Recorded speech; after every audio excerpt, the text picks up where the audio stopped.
Honesty, passion, experience. It's Timberwolves Explosion, hosted on the Paladino Live Network. And now, your host, Paladino Joey.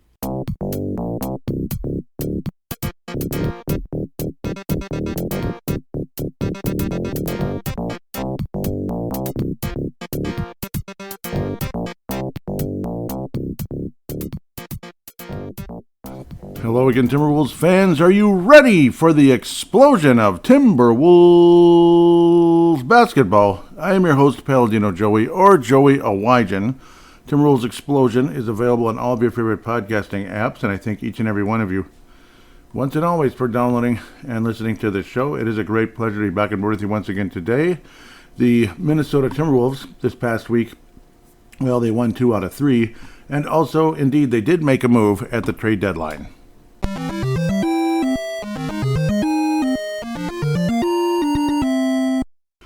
Yep, so today we're going to focus a bit, probably more on the trade deadline than the actual games, even though there was some positivity, some negativity. Easy win over Memphis, 131-114 on the 31st of January. So we'll kind of open up with the kind of brief talk here with the Memphis back and forth. That was a nice win for the Timberwolves, I suppose. I mean, it was pretty easy. Anthony Edwards didn't even shoot well, 9 of 21 for 33 points, but we'll take it, I guess. Jaden McDaniels, yes, he's staying with the Timberwolves. Julius Randle staying with the Timberwolves, as you probably know. Naz Reid is staying with the Timberwolves, so all those guys are still here at the end of the day. I'm a little bit, there's at least one player I'm a little bit sad about and think there could have been a better fate, but I don't know. It is what it is now. It's done now. Yeah, anyhow, McDaniels with 20 in this game. All the big four, you could say, all had 20 or more. And, of course, Rudy Gobert with 9 points. Maybe not, of course, but yeah, 9 points and 16 rebounds. A pretty easy win for the Minnesota Timberwolves. Like the classic Memphis look when they wear when they look kind of like the Vancouver Grizzlies, or say the early days of when they got to Memphis. Hard to believe they've already been in Memphis for 25 years. Man, does that make you feel old. And they've existed for 30. Memphis Grizzlies / Vancouver Grizzlies have existed for 30 years. What? That's kind of weird. Memphis and Toronto, or whatever, the Grizzlies and the Raptors, we'll say. And that's who the Wolves played this past week. And, well, they're not the newest team in the league, but practically just the Bobcats. It's been quite a while since you had expansion in the NBA. Of course, that conversation will resurface one of these days. I don't know when, but Vegas, Seattle has been going on forever. Then you had the nonchalant, yucky, stupid game on Monday, the 2nd of February, as we end the month of January with a comfortable win over the Grizzlies. And this one, you give up 137 points. Both of these were in Memphis, and they had the more modern look, which I'm not a big fan. It's okay. It's not terrible. It's better than our logo and jerseys at the moment. But, yeah, in this game, Anthony Edwards played better, 13 of 27, 39 points. Yet, I don't know, the defense just didn't exist. McDaniels, 11 of 14, 29 points. Elite performance. Julius Randle, not so good. A lot of people thought he might have been maybe like a trade possibility was in his head. Everybody thought the Wolves were going to get Giannis, and maybe not everybody, but a lot of people thought the Wolves were going to get Giannis. It even got to a point of like 60% chance the Wolves were going to land Giannis. And this was what a lot of people thought Mike Conley's last game with the Wolves would be, because indeed Mike Conley was traded in a combination of, a 3-team deal, basically given away, because it's like, okay, we want to free up cap space. That's pretty much what happened. We might look at the other trades in a little bit, but yeah, this is where Conley was basically sent packing to get the Wolves out of the third apron. So with the Wolves out of that third apron, or second apron pretty much, and dropped us down to the first one. So the luxury tax goes from $24 million to like about 3 or 4, I believe. So a huge help there, a $20 million drop in the apron. So that was obviously a good thing for the Timberwolves at the end of the day when it comes to the whole salary situation, but you also figured this was a prequel to something much larger. Like this is, a sign the Wolves are about to make a massive trade. But that trade never ended up happening. The Bucks pretty much, apparently, at the end of the day, weren't really all that, they were kind of like, about everything. No matter who's offering trades to the Milwaukee Bucks, they were kind of like, about everything. And they wanted like 50,000 draft picks. We would have probably had to have given up, we being the Timberwolves anyway, would have probably had to give up both Randle and Jaden McDaniels, a bunch of draft picks. And it's like, okay, how about we don't give up a bunch of draft picks? And the Wolves maybe were attempting to get other teams to kind of work together with that. certain amount of picks going this way and certain amount of picks going from this team, and then they get this guy and they get this team gets that guy, those kind of 3 or 4 team deals that are very complicated. And at the end of the day, somebody always pulls out. And it sounds like Milwaukee was just kind of like, we're not all that interested. Like, yeah, if we get blown away, we'll do it, but we're not getting blown away, and we're going to just keep screwing around. Giannis basically after the draft said, legends don't chase, they attract. So, okay, I guess. So, welcome to legend territory, I guess. I suppose. Yes, well, if you win a championship in Milwaukee, you're pretty legendary, I suppose. And I'm not trying to take a shot at the Bucks or at Giannis in that. I mean, I guess so. I was a fan of them winning that series, even though right after that I felt terrible for the Phoenix Suns and Chris Paul and such. Not really feeling bad for guys like Devin Booker, but more like, again, like Chris Paul and others. So, and just the fan base, like 50 years, and they hadn't been to the finals since 93, and then they went in like 76, and in all the NBA finals they went to, they ended up losing in 6 games. It was always like a 6-game loss where they just ended up simply not winning the series, and that was kind of sad. It was kind of interesting to think that, who knows, maybe Mike Conley's last game in the entire NBA, his entire career, might have been in Memphis, Tennessee, where he was drafted all those years ago, very high in the draft, very highly touted out of Ohio State. I was a massive fan of Conley in that draft, but you knew the Wolves just weren't going to draft high enough to get him, kind of like the Vikings with Drake May. It just wasn't going to happen. I do believe this was the Kevin Love draft.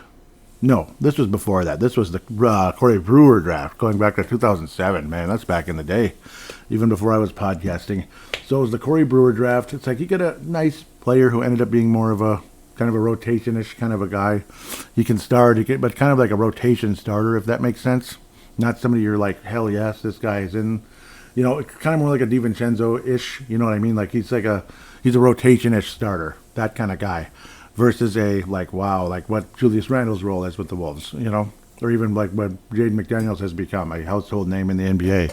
Nudge, nudge, that prediction was accurate. Those kind of guys. Maybe not your star, but your second star or third star, that kind of guy. But that just didn't happen. Ended up being more of, I don't know, rotation player. That's pretty much what he became. Yeah, I already said it. So about 50 times. And Conley, spectacular career, but obviously way, way beyond past his prime. He was past his prime when he got here. But, I mean, we're talking like, the end of the road here. I viewed Conley as kind of a Terry Porter type when he got here, but like an older version already, because Porter wasn't that old when he came to the Timberwolves from Portland years ago, but like a guy who's not going to be like your main dog. He's going to be probably, your 6th, 7th guy, but play tons of minutes, but not going to be your main guard, basically. Not going to be your main point guard. And that's kind of what Terry Porter was. Conley came in because, we needed somebody to run the point and all of that. And he kept getting, his value was very evident and all of that. So if Conley ends up not coming back, he definitely will be missed at the end of the day. But at the same time, the last year and a half or so, maybe both 2 years, clearly the guy was pretty much done. And this year, pretty much absolutely done, I'd have to say. Midway through last year, I was like, I don't know, man. He should probably retire or look close to it or something, or at least take a backup role. And I remember people got annoyed with me for even daring to bring that up last year. So, yeah, we're going to talk a lot about point guards today because I want to get into Wolves point guard history a bit and how it's been kind of frustrating. And, yeah, the one time we thought we may have had somebody for forever, he ended up being a total jackass and demanded a trade. So we all know who that is if you pay attention to Wolves basketball over the course of time. And obviously some of you are significantly too young to remember that, but I'd say my audience is a little bit on the older side, probably most of the time. Yeah, it is what it is. But then you had the spectacular comeback versus Toronto. The Wolves fall down by, 19, 20 points. Very frustrating. Pardon me, ultimately emerging. Not sure what all the commotion is outside, but anyhow. The Wolves end up emerging, taking the lead and winning the game. Overall statistics weren't all that spectacular. Edwards wound up with 30 points. It felt like he could have, if he was more locked in early in the game, he might have had 40 or 50. A Jordan-esque type of a fourth quarter. McDaniels again hitting a clutch three-pointer. He only made one in the game, 1 of 3. It was at a big moment. Also, McDaniels, the recipient of the final, basically the dagger. The final dagger. Wolves leading by 3. The ball was stripped away and forwarded up to McDaniels, was all by himself for the open dunk, basically, to wrap it up. That was his 19th points right there. a up and down, not so great game. Bones Highland, awesome. At the end of the day, 20 points, 4 of 7 from downtown, nope, only 3 assists. That's weird, but 7 rebounds. Okay, that's interesting. Anthony Edwards with 4 stocks, 3 steals and 1 block, if that's okay to say. 8 rebounds for Anthony Edwards. Rudy Gobert with 10 points, 12 rebounds, a block. So that was obviously very nice to see. But a fun overall finish in the game. Definitely not the funnest game to watch at the end of the day when you go through the entire thing. But a strong fourth quarter at the end of the day. And the Wolves actually first win in Toronto since 2004. And that was during that spectacular season all those years ago when the Wolves won, 58 games and were the number 1 seed in the Western Conference. Unfortunately, ended up losing to the Lakers because a certain point guard who was finally a legitimate guy, but older and a shelf life, ended up his back kind of going out on him. And Wolves had no chance against the Lakers anymore. And lost to another point guard in Wolves history in the NBA Finals. So a championship for a guy by the name of Chauncey Billups. We could call him the Sam Darnold of the Timberwolves at the time. Kind of a guy who was kind of trying to, revitalize his career. He did revitalize it. Unfortunately, wasn't kept because the Wolves were too committed to Terrell Brandon. And, Chauncey Billups ends up going on and winning a championship the next season with the Detroit Pistons, and Terrell Brandon never played another game with the Minnesota Timberwolves. So that was kind of funny how that all turned out at the end of the day. So now I guess we'll deep dive into the Timberwolves draft anyway, or Timberwolves trade, I should say. The Timberwolves do acquire Aqcuire Dosunmu, if I'm saying it correctly. Apparently it is of Nigerian heritage. So don't think, obviously he's not from there. He was born in Chicago, went to Illinois, and played in Chicago. So, this is the first time. It's kind of like a guy who's been basically home his whole life, basically, for the most part. Generally home. He's been in Illinois pretty much his entire life. So, interesting when you think about that. Born in Chicago, born and raised in Chicago, played for Illinois, the Fighting Illini, and then winds up on the Chicago Bulls of all teams. Second round pick, though, so not exactly this highly touted player coming out of Illinois, but ended up becoming better and better and better and better as his career progressed. The second round pick, like I just said, 8th though overall, not that late, a 38th pick. Sometimes you can get a pretty good player in the 2021 NBA draft. Born on January 17th, 2000. So just turned 26. He still got most of his career ahead of him. Went to Morgan Park High School. He went to multiple high schools, apparently. Westinghouse, Chicago, Morgan Park, Chicago. His overall career numbers, 324 games, almost 11 points, about 3.5 assists, but the field goal percentage is pretty cool, about 51%, well, 50.4, and then 51.4 this season, 45% from downtown this year, but he attempts about, what does he make, about 3 a game, so it's not like he's, he's not Anthony Edwards like when, attempts and makes and all that. 85% at the free throw line, that's wonderful. His overall three-point percentage is 37.7 for his career in those 324 games. So tons of experience already. 6'4", shooting, combo guardish kind of guy who can play the point. Really good defender. NBA comparisons are Nickeil Alexander-Walker. Sound familiar? So definitely a guy the Wolves missed this season in Nickeil Alexander-Walker. Very happy to have him a part of this team going forward. I do apologize for the background noise. I do not understand this. But anyhow, yeah, wink, wink. Terrible timing for this. The Wolves also acquire a guy by the name of Julian Phillips, 22 years of age. 22 years of age, not too long ago turned 22. Got several years left in his career. 6'6", small forward, basically. Kind of a shooting guard, small forward wing, Julian Phillips. He's already played in 154 games, and he's 22, so that's quite interesting. 35 games so far this year. Not the numbers that jump out at you, about 3 points. And we'll get back to, of course, Aqcuire Dosunmu. But at least a flyer on a guy, because of a certain other forward you're giving up in the trade that you just kind of semi-gave up on. It's a little bit depressing. This guy's from Killeen, Texas. Went to Tennessee. So about 4 points a game throughout his career. Field goal percentage is about 43. Three-point percentage minimal, 32. So, but he makes free throws like 80%. So all the respect for that, I suppose. I can't believe how long he's been in the league. No, well, it's not that long, but he was also a second-round pick in the draft, 2023. He was the 5th pick in the second round, so a very high second-round pick, basically. And again, I'm not somebody who likes to dump second-round picks. The Wolves also very willing to give up draft picks in this trade.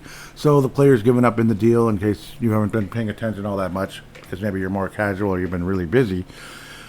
Rob Dillingham. Yep, Rob Dillingham was given up in this trade. So I'm not overly thrilled about that, just because. But the player we're getting back, the main guy, yeah, exciting. And Phillips is a flyer, because the Bulls also took a flyer on a guy by the name of Leonard Miller. So Leonard Miller, the Wolves are parting ways with him. And then 4 second-round picks, 4. So over the course of time. It's going to be interesting to look at those. And we're going to kind of plow through all of them if we can. But I'll do the quick one with the Wolves, if possible. Just to get the actual, well, maybe I'll have to scroll up here because I'll have them all kind of in order. If I can do that, that'd be terrific. Yes, it was February 4th. We're going to start with the 3rd, ultimately, at the end of the day. Yes, here's the details of the actual Wolves deal. So the Timberwolves get Aqcuire, Dosunmu, and Julian Phillips. The Chicago Bulls get forgive my word salad, because I'm talking too quick. Rob Dillingham, Leonard Miller, 2026 second-round pick, least favorable of Nuggets or Warriors, okay, because these second-round picks get traded about 50 times. 2007 Cavaliers second-round pick. It was a Cavaliers pick getting to the Wolves. 27, excuse me. 2031, so we're going way later here. Second-round pick most favorable between the Wolves and the Warriors. So these are all pick swaps, but the more favorable one goes to Chicago. Figures. 2032 second-round pick most favorable between the Suns and the Rockets. So the Wolves will be picking fairly late in the second round, probably for a while, unfortunately. So at least they're pick swaps. These are swaps. They're not like the picks are gone. So it's interesting. They're swaps. Interesting. And it was swapped about 50 times, maybe over the course of the years, I suppose. But some of them are interesting, though, because it's Suns versus Rockets, most favorable. But either way, the Bulls will pick higher than the Timberwolves in all of these trades, or these draft picks. So now we're going to scroll down to Feb 3, and then I'm going to get into Wolves history a bit at the point guard position. Or should I get in the point guard position first a bit? Yeah, I think I will. Then we'll do the rest of the details. So, I mean, we're going all the way back to the beginning here. Now, I can go over it fairly quickly. My memory's pretty good. And, you know, as long as I'm not long-winded, going all the way back to the very beginning, Pooh Richardson was the first main point guard for the Timberwolves. See, the frustrations of this franchise trying to get that star point guard or whatever, you think you have a solution there, and it feels like a team has never had a solution at the point guard position, at least not long-term. Short-term, oh yeah, short-term all the time, right? Well, not all the time, sometimes. Pooh Richardson, yeah, he was a decent player, had some moments, couldn't even make a free throw, though. It was ridiculous. He was like a 55% free throw shooter as a point guard. That's kind of weird. Then you had guys like Chris Smith and such. They were okay backups. They'd be spark plugs on occasion, but generally it's like, you know. Eventually the Wolves move on from Pooh Richardson and wind up with a guy by the name of Michael Williams. Definite upgrade there. Definite upgrade for the Timberwolves getting Michael Williams. Excellent player. Just a good team player. Tons of assists. Could shoot. Could drive to the basket. Talented guy. It's like, wow, you give up on Pooh Richardson and everything, like this popular guy, Pooh Richardson. The announce was always really excited, you know, when they'd announce his name and all that. It was fun. But then, yeah, Michael Williams was clearly a better player, and then he had a deteriorating foot problem. Like, what the heck? You know, the padding on your heel?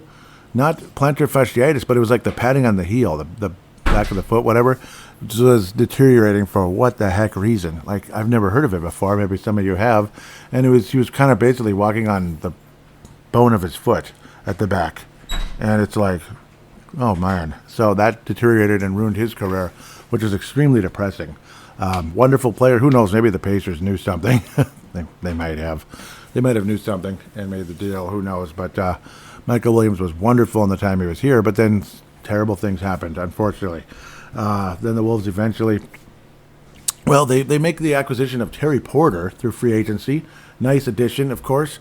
Not a long-term solution, but a nice kind of a leadership type of a guy on the team who eventually would relinquish his starting role to an exciting draft pick. You thought the absolute solution at the position forever, like a dream scenario.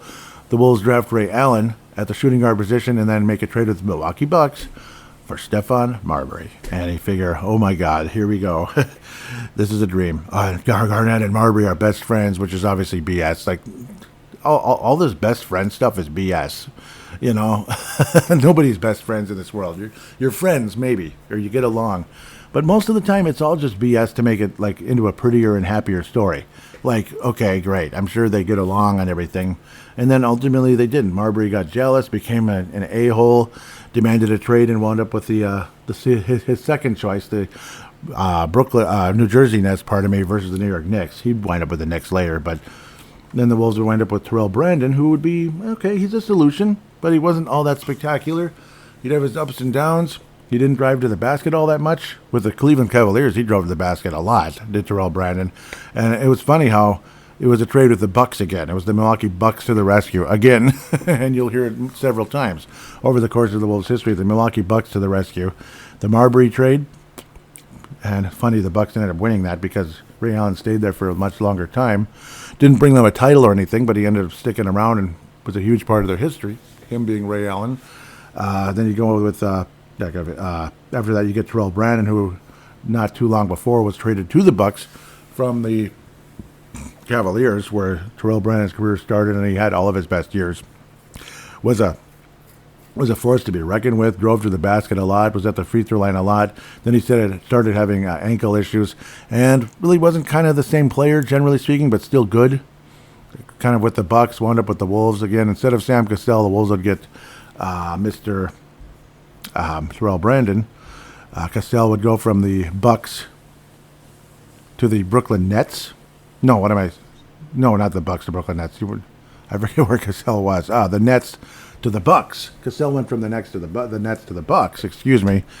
And Marbury went from the Wolves to the Nets. Yeah, you get the idea there. Terrell Brandon. The Wolves would end up signing him to a 5-year, $60 million contract, which annoyed some people at the time, because they thought he wasn't really all that worth it. He didn't drive that much. It seemed like he was hurt kind of often, and I don't know, felt like kind of a softy, an east-west kind of guy. But he was a solution at the point guard position for an extended period, but never really became the star player that we all, he was already kind of semi-past his prime, basically. His best years were mostly in Cleveland and a little teeny tiny bit in Milwaukee, but they didn't really worry too much about keeping him. They got Sam Cassell instead, who the Wolves would eventually get to replace Terrell Brandon. But not yet. Chauncey Billups comes to the Timberwolves in the offseason. Ends up being a shooting guard with Terrell Brandon for a time. That wasn't also exciting. It didn't really work out all that great because there was no defense. Terrell Brandon was willing to take a seat and let Chauncey take over. Mr. Kevin McHale was like, I didn't know Terrell was running the team, all of that. It was kind of a weird situation. Like, no, this isn't your decision, buddy. Who do you think you are to just say you're going to take a back seat to the younger guy? So it was interesting. Then Terrell ended up having microfracture surgery and was never returned to ever. Some people thought he would, but he never ended up coming back at all. Ended up being basically like a cap space type of guy, a cap space type of contract because he was going to retire, couldn't play again. Chauncey Billups, though, looked like a nice solution for the Wolves as Terrell was out, became the starting point guard and looked awfully good for an extended period. Had his ups and downs, but it's like, hopefully the Timberwolves can bring him back. But the Timberwolves never committed to Chauncey Billups to being the starter for the Timberwolves. They're like, when Terrell comes back, he's taking over. But Terrell never would come back. Chauncey Billups would leave in free agency to the Detroit Pistons. Chauncey Billups revitalizes his career after being kind of semi-disappointing off and on, starting off with the Celtics, getting to Toronto, Denver, and then came to the Wolves. Had some ups and downs with Denver. I think it was actually, it was Denver, then Toronto. He was pretty good with Denver, was Chauncey. Toronto, he was kind of like like a lost soul, it felt like, in Toronto. Kind of like didn't really have an identity. Comes to the Wolves, regained his identity over the course of time. Didn't really have it right away when he got here, but his second year here, Chauncey looked awfully good. And then unfortunately, kind of like Sam Darnold, left as a free agent because we didn't commit to him. And he won the NBA title with the Pistons. Sam Cassell comes to the Wolves, like I talked about earlier, in a trade by trading away Terrell Brandon's contract. The Wolves end up getting Spreewell, but also another trade with Joe Smith and Anthony Peeler, a spectacular trade for this team, at least for a year, unfortunately, to the Bucks. The Milwaukee Bucks to the rescue again. Wow. The Wolves get Sam Cassell finally, which is who we should have got in the first place in the Marbury trade. About 4 or 5 years later, we finally get him, 4 years later. And Cassell has a spectacular season. Wolves almost win the title. Cassell's back goes out right before the Lakers series.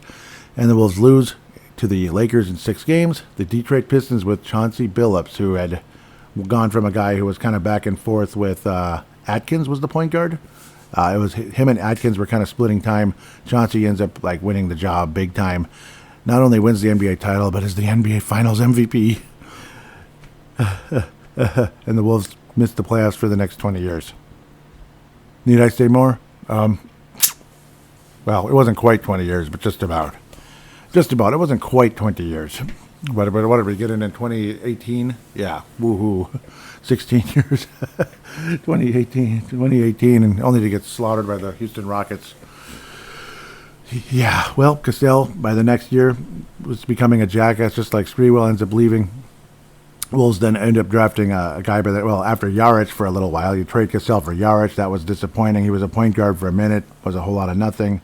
An overpaid piece of crap, basically, after we signed him to a huge contract, too, like a long contract. And, yeah, a weird trade that was, extended for many years. Finally ended up being Doc Rivers' son, basically, the draft pick that wound up with the Charlotte Hornets or whatever they were at the time, New Orleans Hornets or whatever, eventually. So it was kind of funny how that all turned out. Well, don't need to get into those details. Wolves end up drafting Randy Foye. He ends up being okay, but not all that great. Ended up being a trade whereas the Wolves were actually drafting Brandon Roy, but immediately traded him for Randy Foye, the next pick. Roy was the better player, clearly, but he had a deteriorating knee problem, and his career ended up being cut short. Randy Foye looked promising at times, but never really lived up to the hype of what he was supposed to be. In Randy Foye's case, he was then traded away for what would become a draft pick for Ricky Rubio. So there you go. Ricky Rubio eventually became the point guard of the Timberwolves, but you also had Johnny Flynn. You thought, okay, maybe he's going to be the point guard, and we'll see if Rubio becomes a trade asset. Flynn never amounted to anything. Massive disappointment. Had some kind of a hip problem, hip injury, hip issues that deteriorated his career, but maybe he was never going to be anything anyway. Just look at the Wolves point guard history, how frustrating it is. Okay, this Johnny Flynn looks really great coming out of Syracuse. Here we go. And just was a bust. Just a frickin' bust. Randy Foye looked good. For a little minute there, frickin' bust again. Just, he was okay, like at least an adequate NBA player. And then Ricky Rubio, transcending potential star player, could have gone number 2 overall in the draft, ended up slipping because he was going to stay in Spain for a couple of years, but oh my God, we got Ricky Rubio. And here he is. Oh my God. Most exciting thing in the history of the franchise, practically. Fans were crazy. Timberwolves explosions numbers were insane that first year that Ricky Rubio was here. But he couldn't shoot all that good.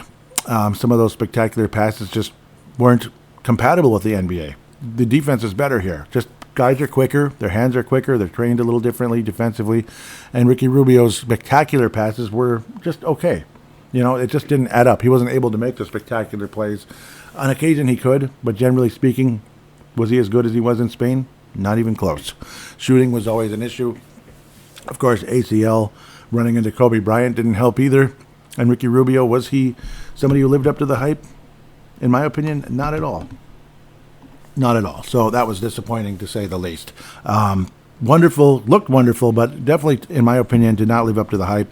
Ended up being a good player, like a B to B minus player, when a lot of us saw him as a potential A plus. Like, wow, it's not only the point guard of the future, but maybe the most exciting player in the entire franchise. He might get the max deal instead of Kevin Love. Yeah, we're not going to give Kevin Love the max. We're going to give him like the secondary contract so we can save it for Ricky Rubio, which in hindsight is laughable. Like Ricky Rubio, max contract. And I know people argued with me and yelled at me and called me names and pointing out the fallacies of my statement. No, I'm right. The guy couldn't shoot, okay? He couldn't shoot. He was an okay player. Occasionally he could shoot later on with Phoenix, Utah, Cleveland, off and on, but was never all that spectacular and became pretty injury prone as well. Ended up having a short career, really. He ended up having a shorter career than a lot of us would have hoped. And he's not going for any Hall of Fame induction, is he? I don't think so. I don't think he came close to it. Solid player, when healthy. Otherwise, no, not a star. I'm sorry, not a star. Not a star yet. Jeff Teague for a little while. He was okay. Not all that spectacular. But it helped us get to the postseason. He was kind of a weird dude. He was actually taken in the same draft as Rubio. And, of course, the whole Curry thing that I'm ignoring, pretending to ignore. You had 3 potential point guards. You took the 2 other guys, Rubio and Johnny Flynn. Of course, I'm not a fan of Curry's personality on the court. Off the court, okay, he's probably an okay guy. Our worldviews are probably polar opposite, but we'll leave that where that is. Probably. But, yeah, we'll get off of that real quick. Yeah, still, obviously, would have been by far the best pick of the 3. Not even close, not even a conversation, which, again, comes back to Rubio not being a star player. I mean, hello. So, continued disappointment at the point guard position. It just keeps happening. You keep thinking you have that solution, you have that guy, and it just seems to never happen at the end of the day. Jeff Teague, again, was more of that Terrell Brandon shorter-term solution, but some kind of a solution for a little while. And also, as I pull up a list, it's kind of fun to look at names like Spud Webb was even here for a minute. He was an exciting, like, very short-term solution, but it's like, yeah, that was kind of fun for a minute. Guys like that. Why do they have to do this? They just want to be mean. They want to tease me, don't they? Sure do. I'm getting nothing but ads here, so I thought I had something fun up here, and it's not all that great. Would be nice if the Wolves could have gotten Winston Garland or something along the way, but maybe we'll pull this. Watch these guys. They think, Marbury, Cassell, the best point guards in Wolves history. It's nothing but ads again. Yeah, Rubio, they're putting him 3rd, I guess, because of Billups. Eventually the Wolves would wind up with a D'Angelo Russell trade. You thought that might be a long-term solution, and he looked like a potential solution at some point. They're calling Zach LaVine a point guard, which he's not. He could play point guard a little bit, but no. You had him as a possible solution. After that exciting trade, we kept hoping the Wolves would get him, and then eventually did. D'Angelo Russell, did he turn out to be the guy we always hoped for? No. It's like, once again, another guy you thought was going to be the long-term solution ended up not being the long-term solution because of a combination of he wasn't as good as we thought, wasn't as advertised, kind of like Rubio, but, at the end of the day, wasn't really as good as we thought, and in his case, attitude as well. Crazy to think, he's still only 29, and there was possibly the Wolves might have even traded for him as some kind of a spark plug. But that certainly was not meant to be. You had Tyus Jones for an extended period, but he was never really like a main starter type of a guy. Bummer right there. Michael Williams, memories there. Definitely had memories. Sebastian Telver was a kind of a short-term, but more of a backup type of guy. The whole long-term, short-term thing. You're just hoping, and then eventually, as you just kind of keep going down the history line, you finally get to Rob Dillingham, and which is why I'm taking forever to get to him, and I apologize. I don't know. I'm kind of saddened by the move a little bit. You trade up for the 8th pick to get Rob Dillingham in hopes that there you go. There's your point guard, your long-term solution. You have Conley now. He's getting older. In fact, he's probably very close to the end of his career. He's like 35, 36 at the time you draft Rob Dillingham. It was, exciting at the time. Like, okay, there you go. There's your long-term potential solution. I even had the sound by Dilly Dilly from those silly Bud Light commercials. But it works. Dilly Dilly. At minimum, a spark plug kind of guy. At the beginning of his career, he could maybe be the spark plug off the bench. Maybe the first month or so he doesn't play a whole lot, and then his minutes will gradually increase. Conley will eventually step aside, kind of like Porter, and become a nice backup for this potential point guard of the future. And that day never came. Rob Dillingham would have his moments up and down. He'd have a couple of good games, but had trouble controlling the ball at times. Maybe his shooting was inconsistent. His decision-making wasn't all that great. But at the end of the day, Rob Dillingham's still an awfully young player. So I'm definitely saddened by the move at the end of the day, thinking that, did we give up on him a little too quick? I kind of get the feeling the Wolves did give up on him a little too quick, which I don't feel all so great about at the end of the day. It kind of bugs me a little bit. Like, I thought there was something there. I really did. Again, 8th overall pick. He traded up with the Spurs. His age, as of right now, again, like I said, 2024 NBA draft, 8th overall. He's just turned 22 on January 4th. He just turned 22. So they're talking many, many years to go. He's been in the league about a year and a half, 84 games so far throughout his career, about 35% from outside, but just 40% overall. can't really finish at the basket, and what is assist to turnover ratio is less than 2-1, which is pretty disappointing. So there's that. But did this Timberwolves team give up too quickly on Rob Dillingham? I'm not so sure, but at the moment now, there is no future at the point guard position for the Timberwolves. And if we're getting cute by putting Anthony Edwards as like the point guard, maybe this Aqcuire as a point guard at times as well. Dante DiVincenzo, point guard, but no real true point guard on the entire roster.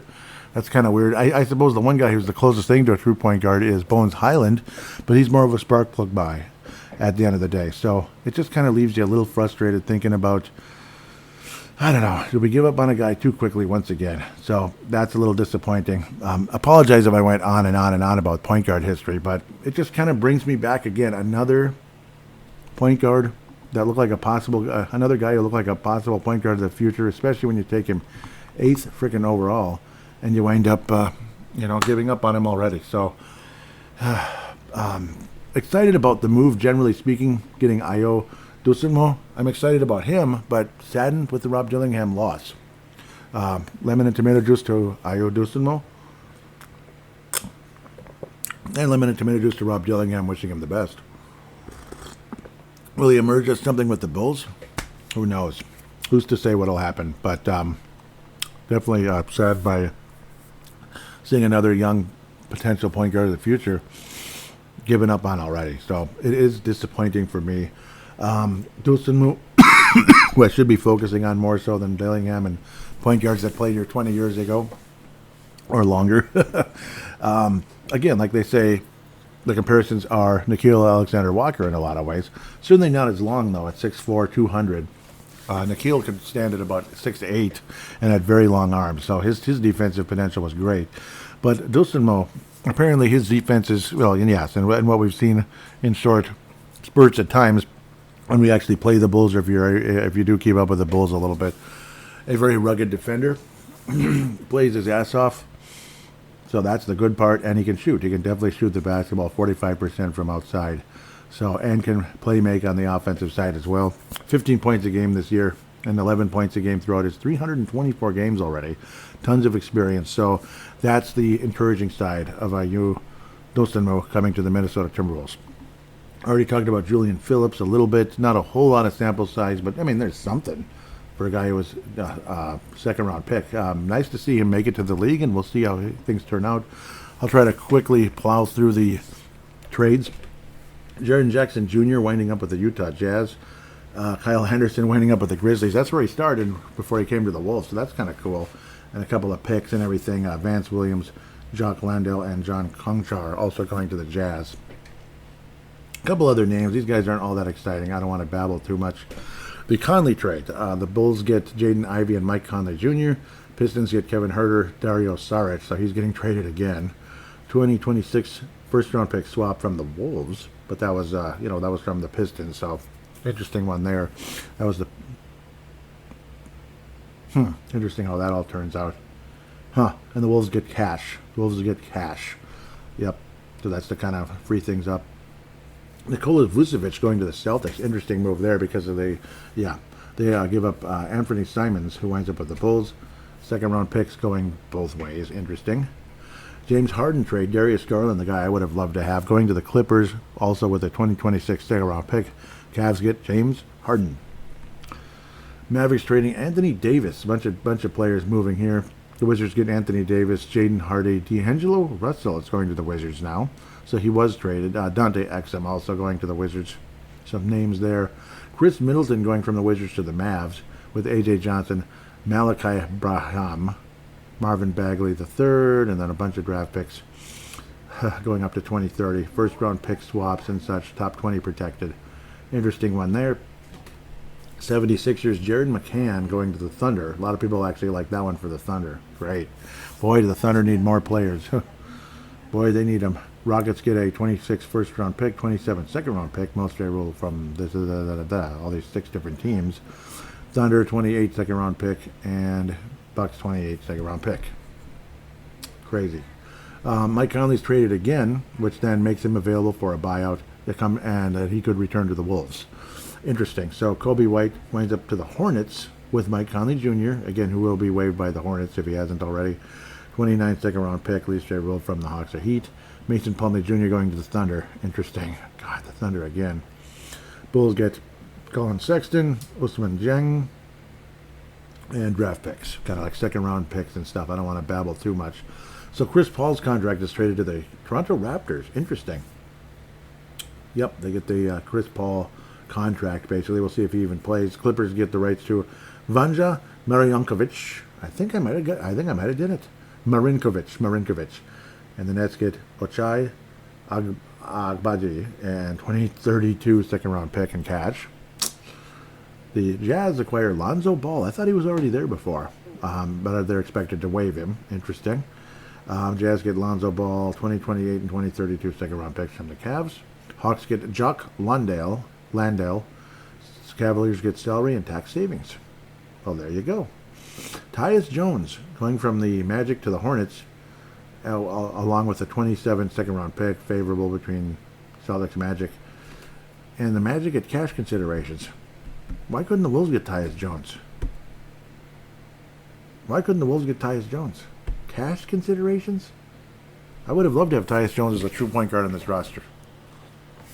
Like, would you rather have the Wolves bring back Conley at 38 at a minimum contract, which would be okay, but I don't know. Tyus Jones isn't making that much. That one kind of hurts. Jonathan Kuminga, yep, he was the draft pick that was eventually taken within the whole D'Angelo Russell and Andrew Wiggins trade. So that was, Jonathan Kuminga was originally our draft pick, but we didn't take him. Obviously, it was years before. Jonathan Kuminga and Buddy Hield going to the Atlanta Hawks. For Kristaps Porzingis going to the Golden State Warriors, and people are whining in Golden State. That's all we did. Yeah, he's a good player. He's injury prone, but he's good. Nobody's feeling sorry for the Golden State Warriors. They won 4 titles in 7 years. Screw you. Nobody's feeling sorry for you. So, seriously, nobody feels sorry for that team. Nobody feels sorry for the Golden State Warriors. Warriors also traded Trace Jackson Davis to the Raptors for a second-round pick. It was the Lakers' second-round pick. So, yeah, just trades get moved around 50,000 times, kind of like shares in the stock market. Next trade, Gushan Yabusel to the Bulls. Dalen Terry for that Gershon guy, Knicks and Bulls. We already talked about the Dosunmu trade. Luke Kennard going to the Lakers, and the Hawks get Gabe Vincent in a 23 second-round pick, or 2032 second-round pick. Jazz acquire Chris Boucher from the Celtics. Jazz get Boucher and a 27 second-round pick. Celtics get John Tunchi and salary/tax savings. Amir Coffey, former Gopher, heading to the Phoenix Suns with Cole Anthony, Ousmane Dieng, Nigel Hayes-Davis going to the Bucks. The Bulls get Nick Richards. The Knicks acquire Jose Alvarado, who was supposedly a possible player coming to Minnesota, from the Pelicans. Pelicans get Dalen Terry and a 2 second-round picks in cash. Nuggets get... Well, the Nuggets and Nets make a deal. Hunter Tyson and a 2032 second-round pick. 2026 second-round pick coming to the Nuggets, and least favorable of the Clippers or Hawks.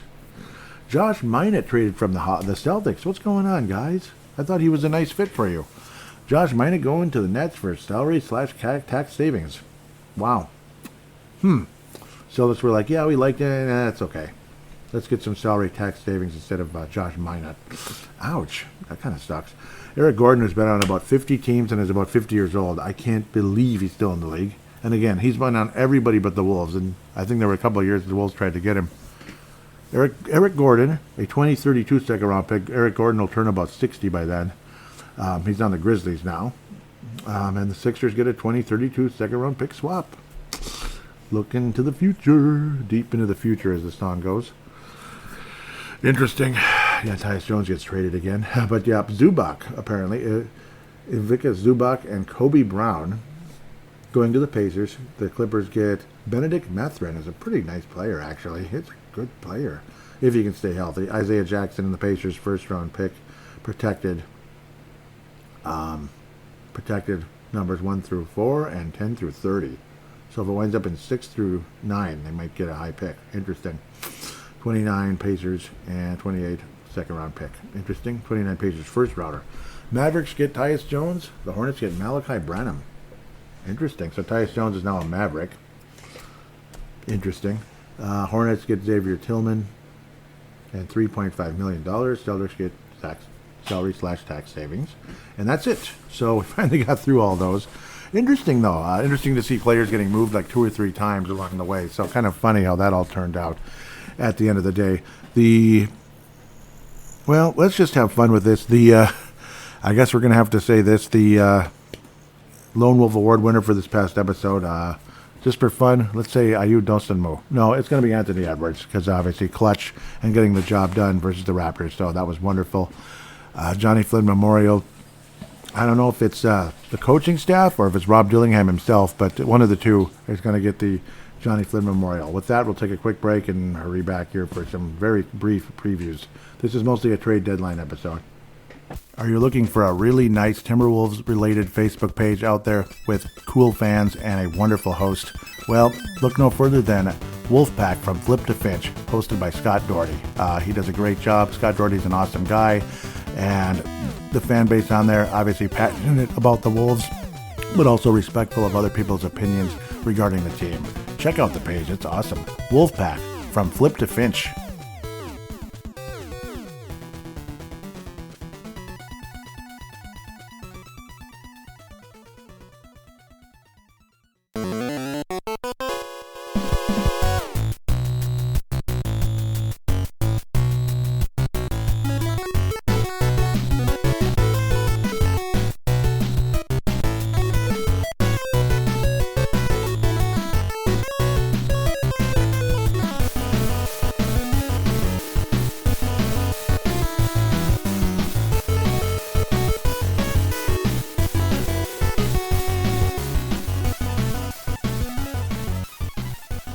And we are back here on Timberwolves Explosion, second segment. It took about 15 hours to get here, but we're here.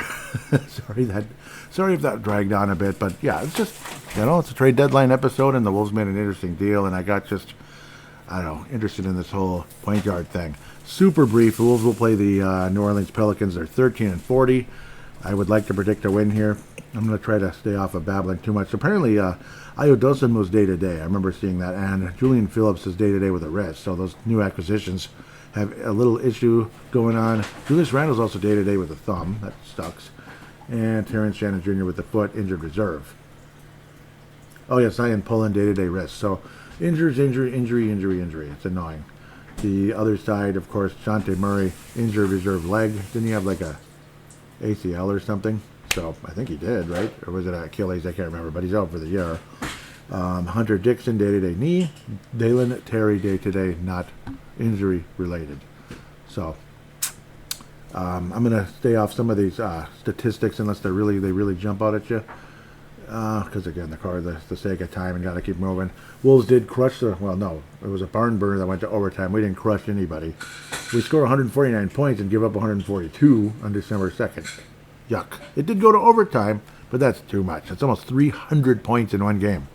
300 points in one game. How does that happen? That's pretty crazy. 125-116, another semi-barn burner on December 4th, but the Wolves did win both. They did win both. This one will be in Target Center. Those were both in New Orleans, so that's pretty nice to win both road games. This one is... When is this game? Isn't this like now? Yeah, it is now. Good. I don't know if Dosunmu was going to play. Probably not, unfortunately. Usually it's the next game. But yes, I predict the Wolves to win. The rubber match of the series will be on April 12th. But I do think the Wolves sweep the Pelicans this year. Pelicans have lost 3 in a row, including a close one to the Bucks, Hornets, and yeah, they're all close games with all losses. So the Philadelphia, Charlotte, and Milwaukee, basically. The Wolves will win by a final score of, again, higher scoring again, I think, 128. Kind of a weird one, 128 to 128 to 118. Julius Randle with 35. He's going to be happy to be staying in Minnesota. So go Julius. Orange Julius. I'm just kidding. Let's continue. This thing is stuck in the wrong month now. We'll come. Oh, no, it's in the right month. What am I, stupid? LA Clippers in the afternoon. Probably Dosunmu. So it'll be one of those exciting national kind of games. It's on ESPN. I have a feeling Dosunmu will play in this one, I hope. Maybe you might even see a guy by the name of Phillips. We'll see. So, Julian Phillips. Darius Garland is on injured reserve, the newest Clipper. No more Mr. James Harden. That toe injury for Darius Garland. That's the one complaint. It's a guy I would have loved to have. There's your potential long-term point guard. Yeah, but no, he's on the Clippers instead because they had James Harden. Yeah, well, good for them. Wolves won a very close back-and-forth game on December the 6th, 109-106. Nice win for the Wolves, but too close. Way too close. The Clippers were terrible still at the time, but they were improving. They were playing extremely well because they said, just take a seat, go home. Chris Paul, you're annoying us. That's pretty much what happened. And the Clippers started winning games like crazy after that. After starting like 3-16 or something like insanely bad. So Clippers back in the mix, kind of. 23-27. It's been a long climb from the doldrums of God knows where for this LA Clippers team. Winnable game. Dosunmu emerges. I think he comes out and I think he scores 20. I think Dosunmu gets a 20-point game, which is a spark plug and helps the Wolves win in a back-and-forth battle. This might go to OT, but instead of saying Anthony Edwards is going to get 40, I'm going to say Dosunmu gets 20, and is an exciting spark plug, and the crowd loves him right away. I got a feeling he's going to hit some threes and have some good moments.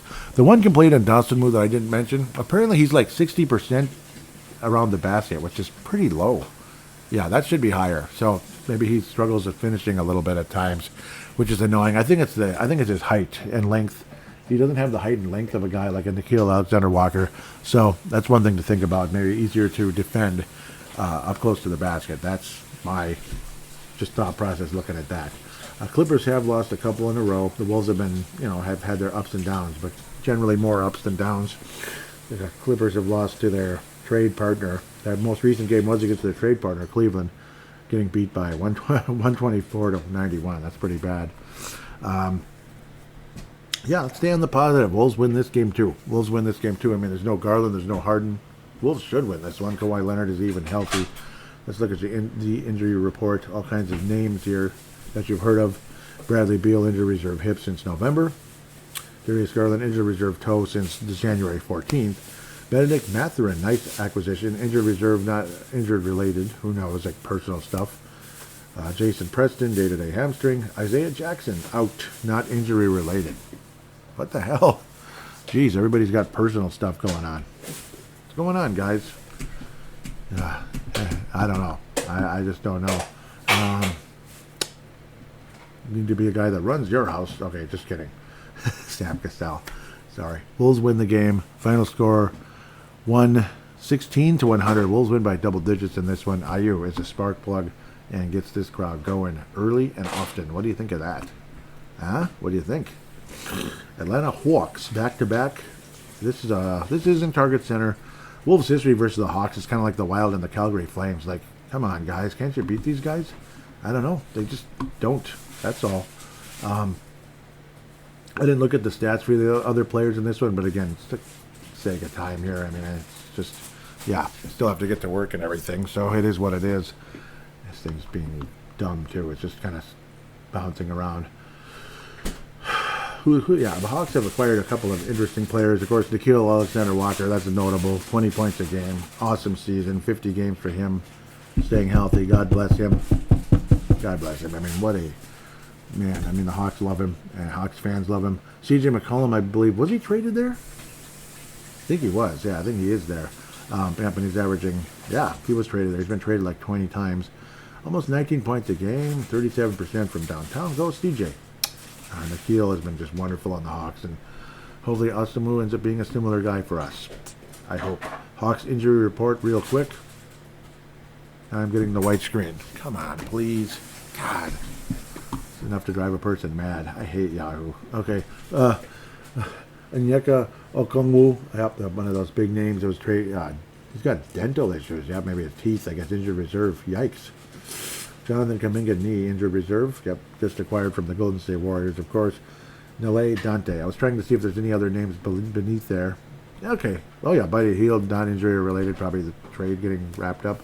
Jacob Toppin, injured reserve shoulder, and that was just posted Feb 6. Nadai, Eli John Nadai. There's been a number of Nadais over the years. I keep saying February 6th, Duke Reith, Australian, was traded recently from Portland to Atlanta. That was brought up not too long ago. Yep, Australia related there. Injured reserve foot, and that's brand new. What the heck? Did all these guys get hurt in the same game, or what's going on? Why is it all Feb 6? That's today. Jacob Tuppen. Top of the morning to you, Jacob. Injured reserve shoulder. Yeah, okay, let's go. Taking too long. Hawks and Wolves, history has been obnoxious. The Wolves got smoked by the Hawks on New Year's Eve, 126 to 121. Happy New Year! Yeah, screw you. It was awful. It was in Atlanta. The Wolves never win there, just kind of like never winning in Toronto. 2004 was the last win in Toronto. Again, Sam Cassell was the Wolves point guard. Yeah, I hope he played in that game. Do the Wolves beat the Hawks? I don't know. It's a funky matchup, man. It's a funky matchup. Go out there and do it, guys. I'm going to pick the Hawks to beat the Wolves. And I'm not saying it because I want to be a jackass or want to be funny or want to be cute. I just think the Hawks beat the Wolves, I guess. Just kind of trying to be objective, I suppose. Hawks win by a final score along the likes of 122 to 122 to 118. The Wolves are in it, and then just don't get it done at the end. It's just, I don't know. I don't like this stupid matchup. It's annoying. It sucks. Naz Reid with 25. Guys like Anthony Edwards maybe struggles. Or we'd like to believe Anthony Edwards gets his revenge and gets 45 and the Wolves win. Maybe. It's going to be one of those two. Okay? We'll put it that way. It's a split. Portland Trailblazers just started the season so promising, and then weird stuff happened, and Chauncey Billups got caught up in some kind of gambling ring. And I don't know. He's not the coach, I guess. I don't know. Kind of sad. Injury report for the Blazers. Damian Lillard is back there, still recovering from the Achilles. Like about a year ago around this time with the Schmucks. We'll see if he plays again. Damian Lillard was reacquired by the Blazers in the offseason. So, yep, nice to have Damian Lillard back in Portland, but he's just kind of part of the scenery at the moment. Matisse Thybulle, injured reserve knee, way back around Halloween. Chris Murray, injured reserve lumbar, Jan 6. This time it is January, not February. Denis Avdija, he's definitely a decent player. Day-to-day with a back at the end of January there. So we'll see what happens. Wolves should beat this team. Is this in? Yeah, this is also in Target Center on Wednesday, February 11th. I looked at all the injuries. Yep, I talked about that. Wolves have only played one game versus the Blazers. Seemed like we played them. We tend to play them later in the year. I've noticed that over the course of the years. Didn't we have like a back? Yeah, I think we had a back-to-back with them, and it was like ridiculous. Like we lost both or something. It was stupid. And Portland was terrible. That was last year. It was like, what the heck just happened? It was like back-to-back games, and we got smoked. It was like, what the heck? It was so dumb. I think it was 3 games in like maybe about 8 days or something. The Wolves smoked Portland in the first one, and then got destroyed. Both of the next 2 games were in Portland. The first one was in Target Center, and got destroyed in Portland. It was like, huh? It was so dumb. But that's how that went. Very close victory way back on October 22nd, 118-114. And then it's like, yeah, we'll see you guys way later in early February. And then late February, the 24th, and March the 20th, when we'll have a significant gain in sunlight. We'll have a gain in sunlight by the 24th of Feb, but 20th of March, we'll be seeing a lot more sunlight in these parts, and daylight savings by then, if you care. Portland has lost all of their last 5 games. They've been falling off the face of the earth. I think the Wolves win this game. I think they rebound. Unless the Wolves beat the Hawks and then somehow get trapped and lose this one, which would be stupid. Portland has been pretty lousy, to say the least. Why am I looking at this? Okay, sorry. Taking forever, man. Portland Trailblazers, the Jailblazers, man. Denis Avdija, yep, he's like day-to-day, isn't he? Otherwise, he's averaging like 25, 26 a game. Shaedon Sharpe, who emerged very nicely last year against the Wolves. Drew Holiday, who I would have loved to have, has played 22 games for the Blazers, 14 points, about 7 assists. I love Drew Holiday. He's older, but man, an old veteran guy that can kind of a win-now guy who helped the Bucks win the championship years ago. I'm a fan. I am a fan of Drew Holiday. He was formerly with the Celtics, has been with the Blazers this year. Definitely missed some time, though. That's why he's only got 22 games on his belt this year. So, Shaedon Sharpe, I'm a huge fan, too. not a spectacular shooter, but just generally overall skilled player who can get to the basket, that kind of guy. So love his game, generally speaking, or at least I like it.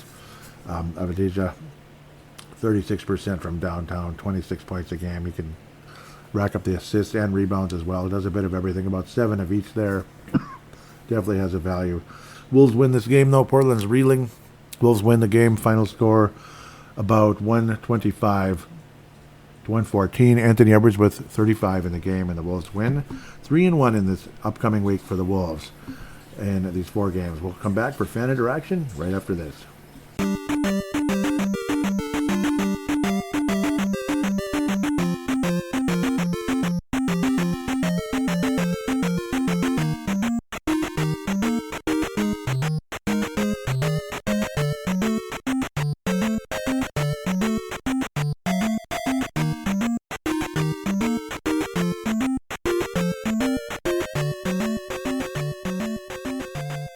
And we are back here on Timberwolves Explosion fan interaction to wrap things up. I thought I pushed the button here, but I didn't.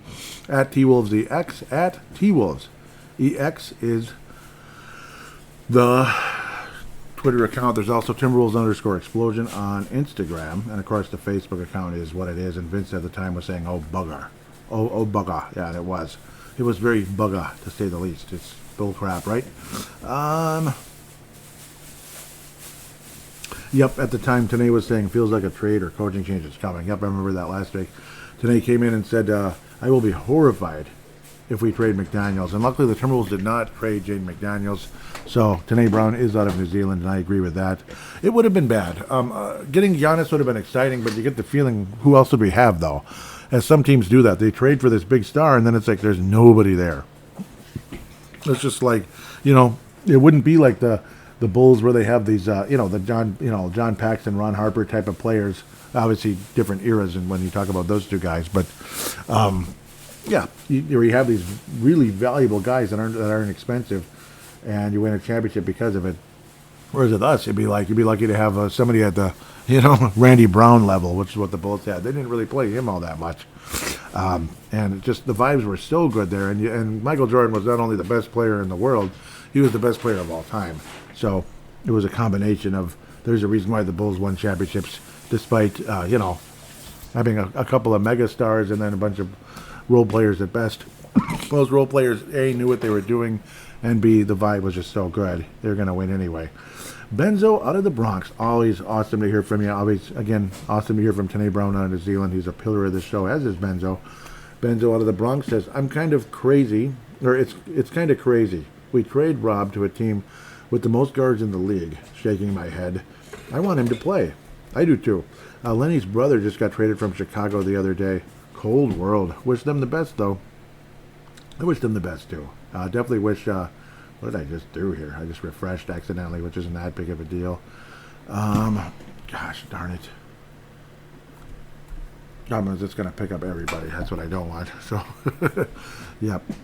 I'm kind of curious about the Miller, though. Yeah, the Miller. See if I can find a player with the name Miller. Yeah, Reggie Miller. I don't want him. Is it Brandon Miller? Was he the guy? Yeah, he looks like he could be like Leonard. I think he said, that can't be the same guy, can it? So I'm getting confused. Yeah, he's doing well. Sorry about this. Emmanuel Miller. Yeah, sorry. I was getting confused at who's who here. Emmanuel Miller. Yep. So there's a couple, obviously. Emmanuel Miller. Sorry, I'm just kind of loading him up here. Yeah, he's kind of role player as well. 3 points a game. So one of those kind of things. He's 25 already, so a little bit older. Interesting. And yes, he was recently traded from the Bulls. Yep, he hasn't played a game with his new team yet. He's only played 11 games in the league. Interesting. But, yep, obviously Leonard Miller has played very few games in the league as well, unfortunately. Just garbage time. Bear says, let's go. He included me in a tweet, which I really appreciate. I don't think he's following me, though. I don't know where. So maybe give me a follow back in case you can hear this. It was the trade.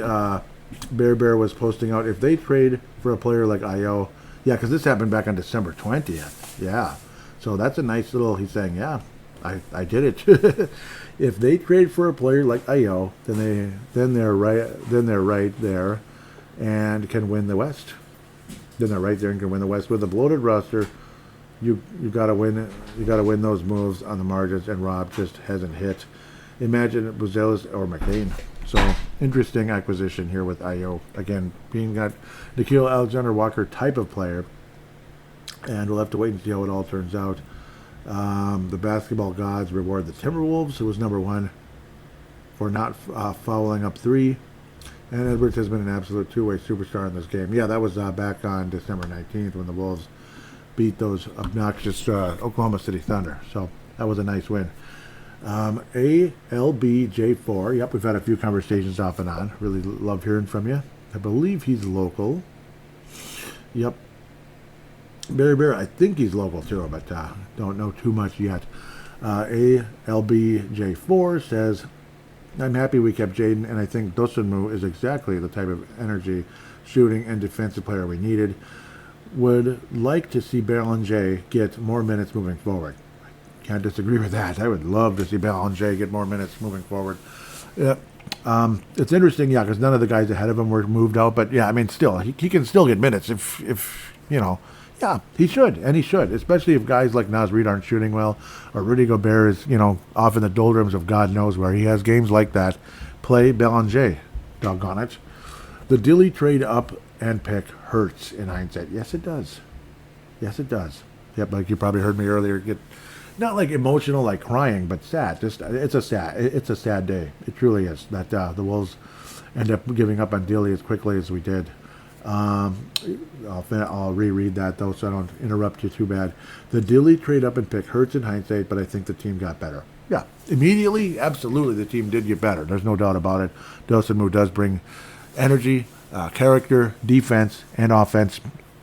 And it sounds like he will definitely be somebody the Wolves will be able to re-sign, and odds are he's gonna be happier here than he was in Chicago. But then again, he grew up in Chicago, but maybe he's okay. Like finally, I can have a little bit different surroundings rather than just same place forever.